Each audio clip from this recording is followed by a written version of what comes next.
Assalamu alaikum. How to know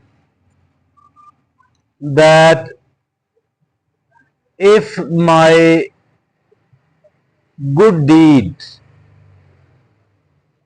any sort of the sacrifice is accepted in the court of Allah or not, whether I will be rewarded for it or not. Although we should keep praying for it that, oh Allah, whatever I did, it has lots and lots of faults in it. I am a sinner. Allah subhanahu wa ta'ala, please forgive me and accept my good deeds. But still, there is a kind of criteria, a standard which we need to understand. What is the criteria and the standard as for the acceptance or rejection of someone's good deed by Allah subhanahu wa ta'ala is concerned? Prophet Muhammad, peace be upon him, said, Muhammad sallallahu alaihi wasallam said that it is innamal a'malu binniyat. All your deeds depend upon the intention, the motive. Any of the good deed which is apparently a very good one, whether you will be rewarded for this in the life hereafter or not,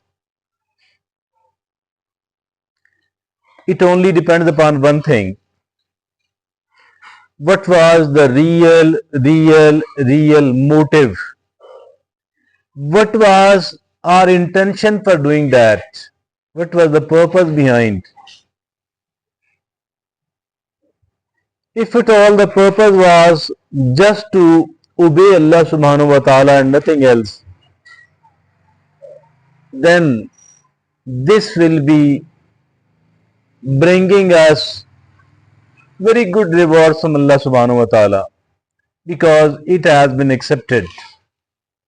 But if the motive, the intention, the niyyah was not to please Allah subhanahu wa ta'ala but to please anyone else or seeking reward either from the person with whom we are doing a good deed or from the government, from the society, or in any other way, which is called playing for the galleries. Any deed like this one, no matter how good it is not going to be accepted by Allah subhanahu wa ta'ala. According to that prophetic saying, that every good deed mean innamal a'malu binniyat. It depends upon our niyyah, our motive, our purpose of doing that thing. In many of the situations, the motives are ulterior motives. That is why we heard either it is a riwayat or what, that an alim, a scholar will appear in the court of Allah subhanahu wa ta'ala on the day of judgment. And Allah subhanahu wa ta'ala will say that put him in the hellfire. He will scream that I spent the whole of my life in learning and making others learn this knowledge of the deen. So I deserve a very good reward. Allah subhanahu wa ta'ala will say that what was the motive behind it? Did you do it to please Allah subhanahu wa ta'ala or to earn the dunya? Earning money, earning respect from the people.